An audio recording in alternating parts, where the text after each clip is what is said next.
Bentuk negara, bentuk pemerintahan, dan sistem pemerintahan. Bentuk negara merupakan aspek penting dalam mendirikan suatu negara. Sebelum negara terbentuk, berbagai konsep dan rancangan tentu sudah dipersiapkan, termasuk memikirkan siapa nanti yang akan memimpin, berapa banyak yang memimpin, bagaimana pemimpin menjalankan pemerintahan, apa yang dijadikan pegangan pemimpin dalam menjalankan tugas dan tanggung jawabnya, serta siapa saja yang membantu terlaksananya pemerintahan tersebut. Semua itu akan menentukan bentuk negara, bentuk pemerintahan, dan sistem pemerintahan.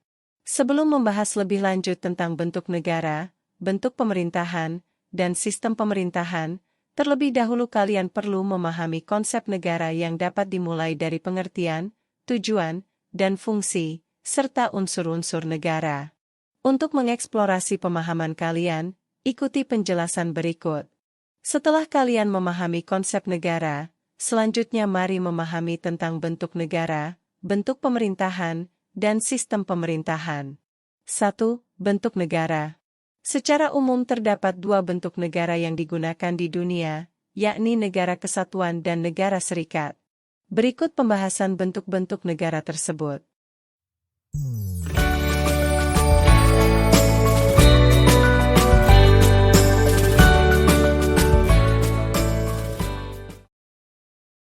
Negara kesatuan merupakan suatu negara yang tersusun tunggal, tidak ada negara dalam negara.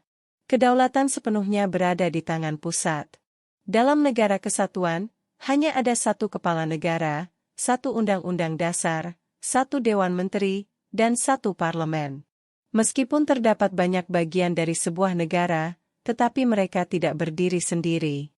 Menurut C. F. Strong, terdapat dua sifat penting negara kesatuan. 1. Adanya supremasi dari Dewan Perwakilan Rakyat Pusat. 2. Tidak adanya badan-badan lainnya yang berdaulat selain pemerintah pusat. Berdasarkan peta tersebut, dapat diketahui bahwa sebagian besar negara-negara di dunia merupakan negara kesatuan. Untuk mengetahui negara mana saja, bacalah berbagai referensi mengenai itu. Selanjutnya, isilah tabel di bawah ini berdasarkan referensi yang telah kalian baca.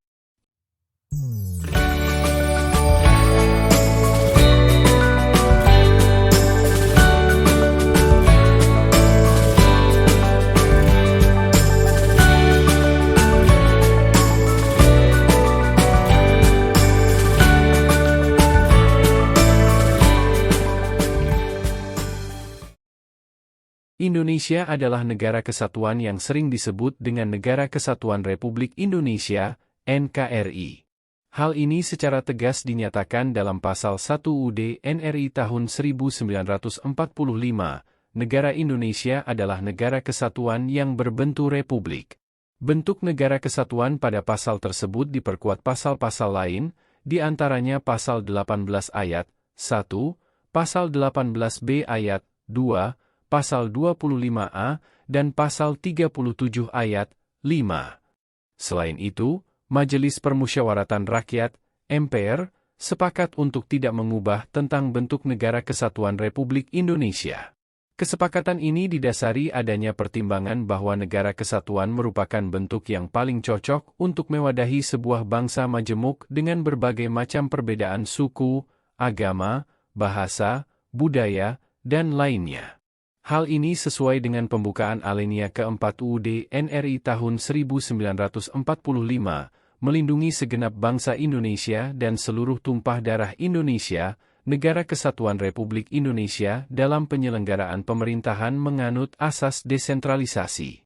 Hal ini dapat dilihat pada Pasal 18 UUD NRI tahun 1945 yang telah diamandemen, pemerintah daerah menjalankan otonomi seluas-luasnya, kecuali urusan pemerintahan yang oleh undang-undang ditentukan sebagai urusan pemerintah pusat. Berdasarkan Undang-Undang Nomor 23 Tahun 2014, Kewenangan pemerintah pusat meliputi 6 kewenangan: politik luar negeri, pertahanan, keamanan, hukum, agama, dan moneter. Di luar itu, menjadi kewenangan pemerintah daerah.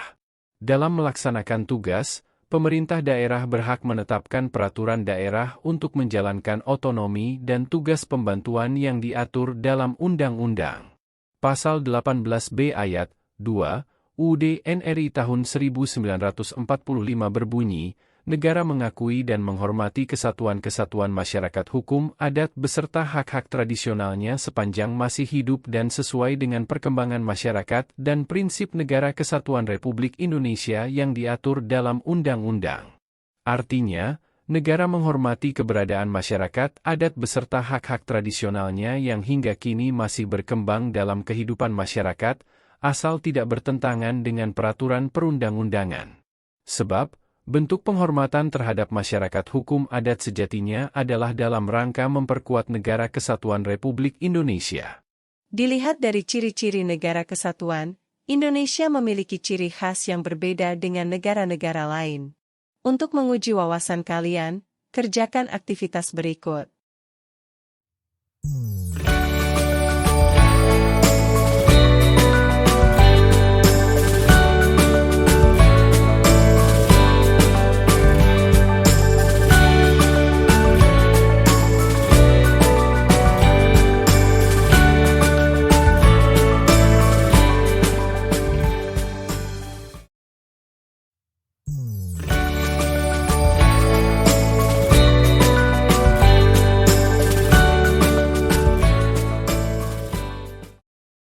B. Serikat.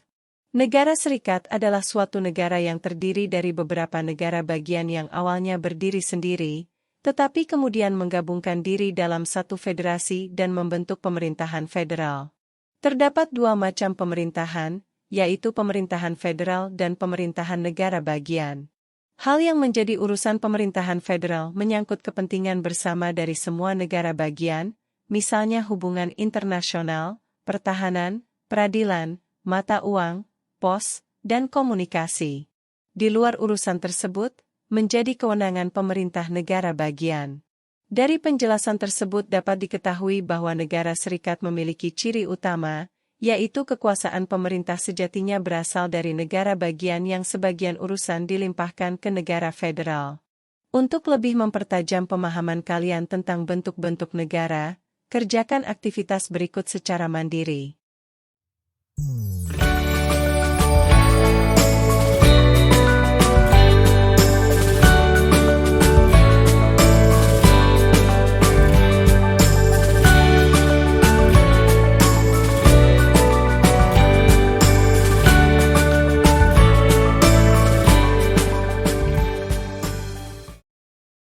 Adapun dari sisi pelaksana dan mekanisme pemilihannya, bentuk negara dapat digolongkan ke dalam 3 kelompok. Negara oligarki adalah bentuk negara yang pemerintahannya berasal dari kelompok feodal dan lebih mengutamakan kelompok tersebut. Bentuk negara oligarki saat ini jarang digunakan dan sudah mulai ditinggalkan. Negara monarki atau kerajaan adalah bentuk negara yang urusan pemerintahannya hanya dilakukan oleh satu orang. Dalam hal ini, hak dalam pemerintahan negara dijalankan oleh satu orang yang ditunjuk tanpa ada yang bisa mengganggu-gugat. Negara demokrasi adalah bentuk negara yang pemerintahannya sepenuhnya berada di tangan rakyat. Artinya, kekuasaan tertinggi di tangan rakyat. Demokrasi merupakan pemerintahan dari rakyat, oleh rakyat, dan untuk rakyat. 2. Bentuk pemerintahan.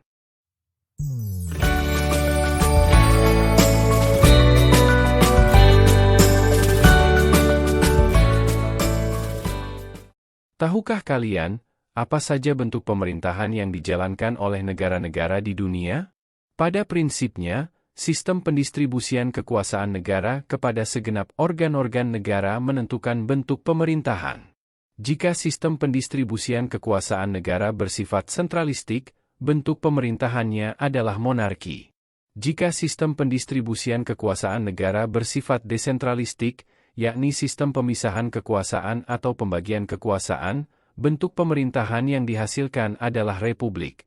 Pendeknya, pada era sekarang terdapat dua macam bentuk pemerintahan, yakni monarki dan republik.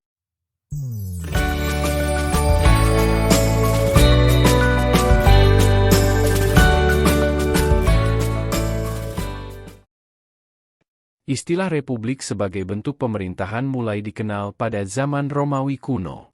Makna republik sebagai konsepsi bentuk pemerintahan tidak mudah dijelaskan. Namun, untuk memahami makna istilah republik, salah satu cara yang dapat ditempuh adalah dengan metode pendekatan etimologi atau metode pendekatan dari sudut asal-usul istilah republik.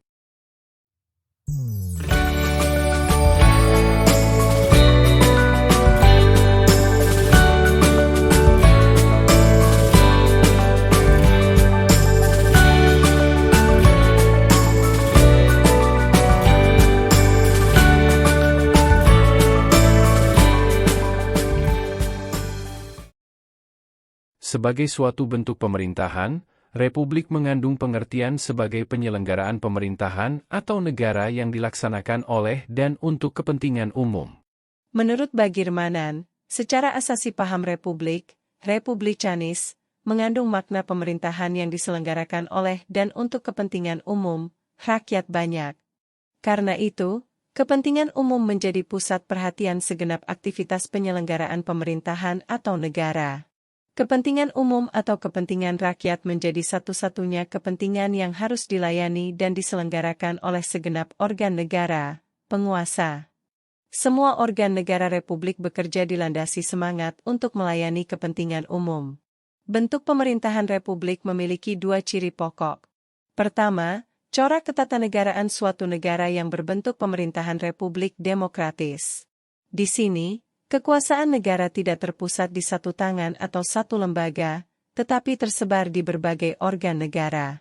Struktur kekuasaan negara yang bersifat demokratis dapat dibangun berdasarkan suatu sistem pengorganisasian kekuasaan negara, yakni sistem pemencaran kekuasaan, desentralisasi kekuasaan. Sistem pemencaran kekuasaan dianggap dapat menjabarkan pokok pendirian atau asas kepentingan umum dalam negara berbentuk pemerintahan republik karena ada pembatasan kekuasaan. Kedua, rakyat dilibatkan secara aktif dalam penyelenggaraan negara. Keterlibatan rakyat merupakan suatu keharusan karena aspirasi rakyat dapat disalurkan kepada penguasa.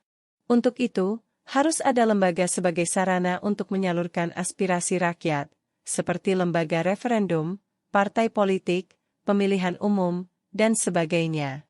Dalam negara berbentuk pemerintahan republik, kedudukan rakyat adalah sebagai pelaku bukan penonton.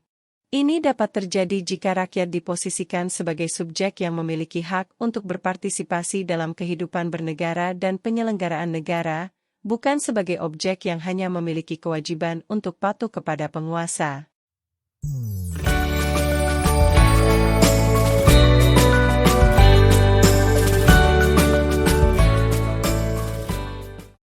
Apa yang dimaksud dengan monarki sebagai bentuk pemerintahan?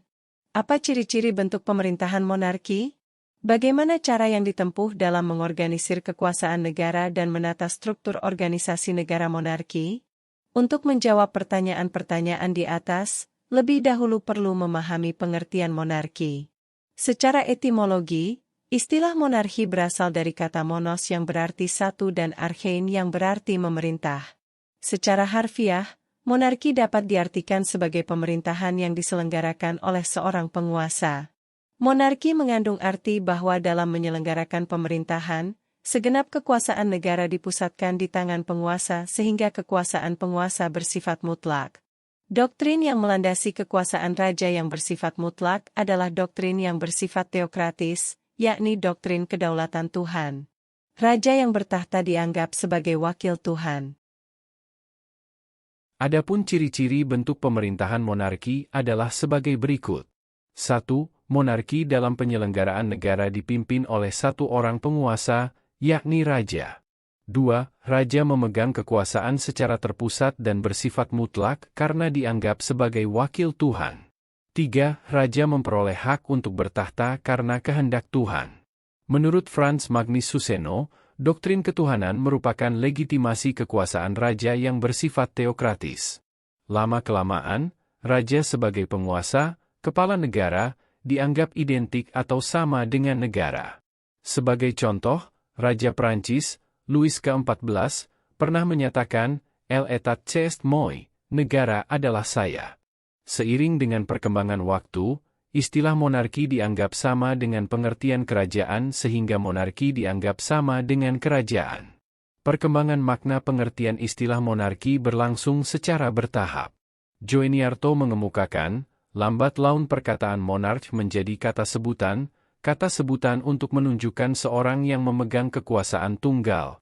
Kekuasaan negara yang dipusatkan di tangan raja menghasilkan struktur organisasi negara yang sentralistis.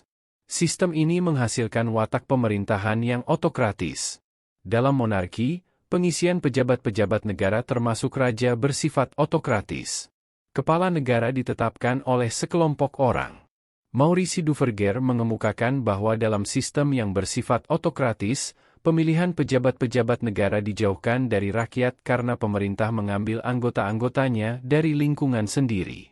Dengan perkataan lain, kepala negara tidak berasal dari atau dipilih oleh rakyat, melainkan diwariskan secara turun-temurun dari raja kepada penggantinya yang berasal dari lingkungan keluarganya. Joeniarto mengemukakan, jika kepala negaranya ditunjuk, pengangkatannya berdasarkan keturunan atau pewarisan dari raja yang sebelumnya maka negaranya berbentuk monarki. Pengangkatan atau penunjukan kepala negara berdasarkan keturunan dapat dipandang sebagai ciri kedua bentuk pemerintahan monarki. Sistem pengangkatan raja sebagai kepala negara mengandung arti bahwa rakyat tidak memiliki kekuasaan dalam urusan menentukan kepala negara. Rakyat dijauhkan dari urusan penetapan pejabat-pejabat negara, terutama penetapan raja. Sebagai konsekuensinya, rakyat tidak memiliki hak hukum atau hak moral meminta pertanggungjawaban raja sebagai penyelenggara negara. Sistem pewarisan sebagai mekanisme pengisian jabatan kepala negara dalam suatu bentuk pemerintahan monarki berkaitan dengan masa jabatan kepala negara. Dalam monarki, masa jabatan kepala negara tidak dibatasi oleh tenggang waktu. Seorang raja dapat memerintah seumur hidup, sepanjang masih mampu. Masa jabatan kepala negara yang tidak dibatasi oleh waktu dapat dipandang sebagai ciri ketiga bentuk pemerintahan monarki. Secara historis, bentuk pemerintahan monarki yang dikenal dalam sejarah dan praktik penyelenggaraan negara dibagi dalam 3 bentuk, yaitu A. Monarki absolut, B. Monarki konstitusional, dan C. Monarki parlementer. Masing-masing bentuk monarki memiliki ciri khusus jika ditinjau dari sudut pandang cara pengorganisasian kekuasaan negara. Dalam monarki absolut, segenap kekuasaan negara dipusatkan di tangan satu orang. Bentuk ini merupakan bentuk awal monarki dan bentuk paling sesuai dengan pengertian harfiah monarki. Raja adalah penguasa tunggal karena segenap kekuasaan berada di tangannya. Pemisahan fungsi, seperti diajarkan John Locke atau Montesquieu, belum dikenal. Dalam monarki absolut, kekuasaan raja bersifat absolut. Ramlon Nanning mengemukakan, kekuasaan dan wewenang raja atau kaisar atau syah yang mengepalai negara itu bersifat tidak terbatas atau mutlak. Perintah raja merupakan undang-undang yang harus dilaksanakan. Salah satu contoh negara yang menganut monarki absolut yaitu Brunei Darussalam. Sifat mutlak kekuasaan raja dalam monarki absolut secara perlahan mencair karena perkembangan zaman. Secara bertahap, ruang lingkup kekuasaan raja semakin menyempit karena berbagai fungsi kenegaraan melepaskan diri dari kekuasaan raja. Cabang kekuasaan negara yang pertama memisahkan diri dari kekuasaan raja dan menjadi kekuasaan yang mandiri adalah kekuasaan kehakiman atau kekuasaan peradilan.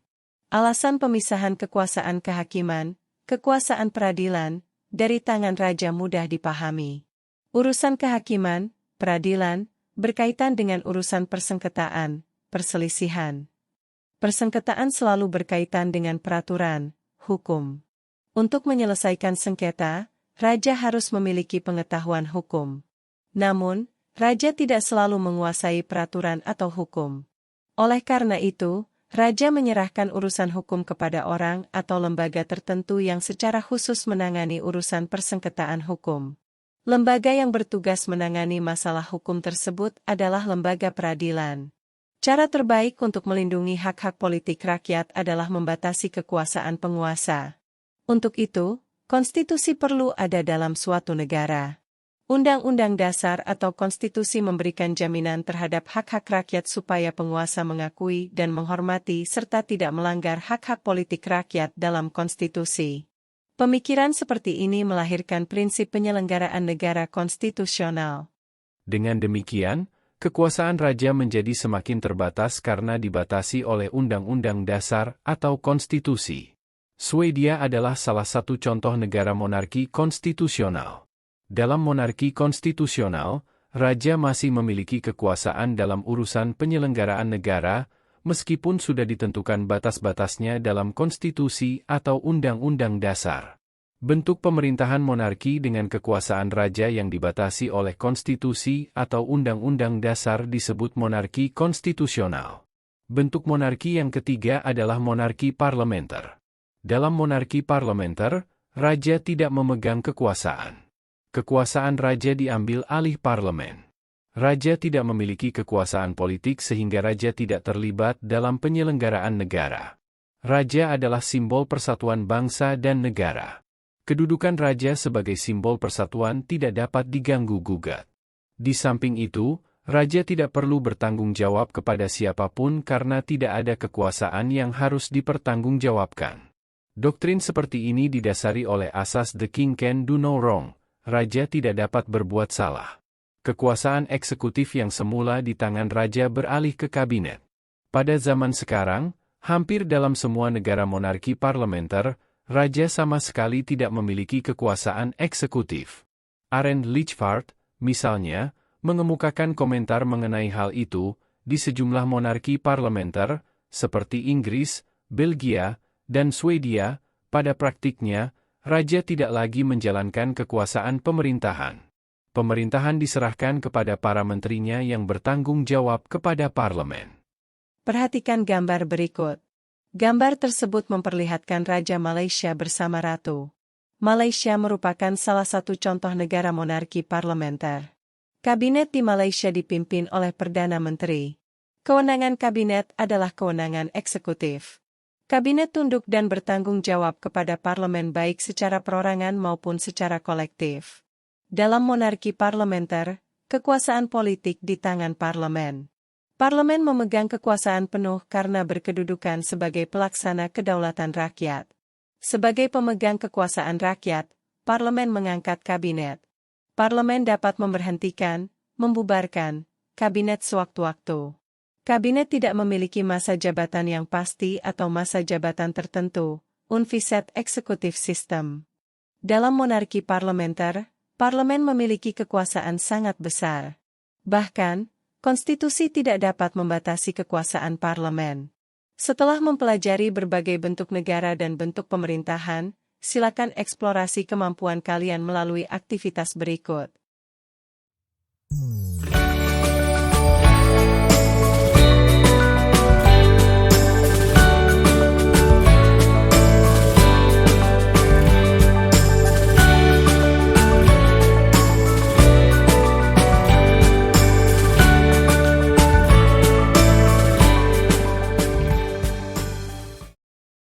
Tiga, sistem pemerintahan. Sejak republik ini didirikan hingga sekarang, telah terjadi beberapa kali pergantian sistem pemerintahan. Pergantian itu dipengaruhi dan bergantung pada dinamika politik yang mengitarinya. Tahukah kalian, apa itu sistem pemerintahan?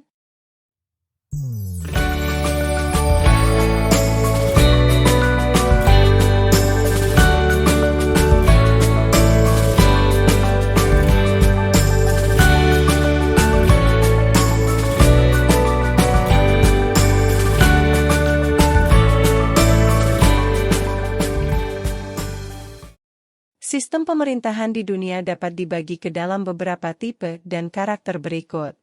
A. Sistem pemerintahan presidensial. Perhatikan gambar berikut. Gambar tersebut memperlihatkan suasana sidang Panitia Persiapan Kemerdekaan Indonesia, PPKI, pada 18 Agustus 1945, yang menetapkan sistem pemerintahan Indonesia adalah sistem pemerintahan presidensial. Dalam sistem presidensial, kedudukan kepala negara dan kepala pemerintahan di organisasi dalam satu kekuasaan seorang presiden. Sebagai kepala negara, presiden berhak menunjuk pembantu-pembantunya yang akan duduk memimpin departemennya masing-masing. Menteri negara sebagai pembantu presiden dan bertanggung jawab kepada presiden. Contoh negara yang menerapkan sistem ini adalah Amerika Serikat. Sistem presidensial di Amerika Serikat mengadopsi teori Montesquieu, di mana 3 kekuasaan, legislatif, eksekutif, dan yudikatif, saling terpisah dan saling mengontrol melalui check and balances. Kongres memiliki kekuasaan membuat undang-undang, sedangkan presiden memiliki hak veto terhadap undang-undang yang dibuat oleh Kongres. Presiden dan menteri tidak bertanggung jawab kepada parlemen, tetapi langsung kepada rakyat yang memilihnya. Adapun kekuasaan kehakiman berada pada Mahkamah Agung dan kekuasaan legislatif berada pada DPR atau Kongres, Senat dan Parlemen. Jika Amerika menggunakan sistem pemerintahan presidensial yang menganut pemisahan secara murni, Indonesia menerapkan sistem presidensial dengan pembagian kekuasaan negara antara eksekutif, legislatif, dan yudikatif tidak terpisah.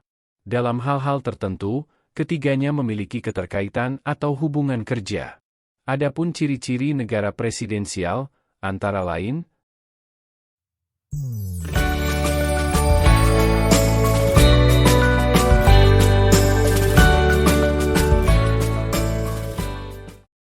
1. Masa jabatan dibatasi 1 atau 2 kali masa jabatan. 2. Presiden dan wakil tidak bertanggung jawab kepada parlemen, tetapi bertanggung jawab kepada rakyat. 3. Presiden dan wakil dapat diberhentikan dalam masa jabatan karena melanggar hukum. 4. Presiden dan wakil dipilih langsung oleh rakyat. 5. Presiden tidak tunduk pada parlemen. 6. Tidak mengenal pembedaan antara fungsi kepala negara dan kepala pemerintahan, serta 7. Tanggung jawab pemerintahan berada di tangan presiden. Setelah mempelajari sistem pemerintahan presidensial, tentu kalian telah memahami bagaimana sistem pemerintahan presidensial itu dilaksanakan serta mengetahui keunggulan dan kelemahannya. B. Sistem pemerintahan parlementer.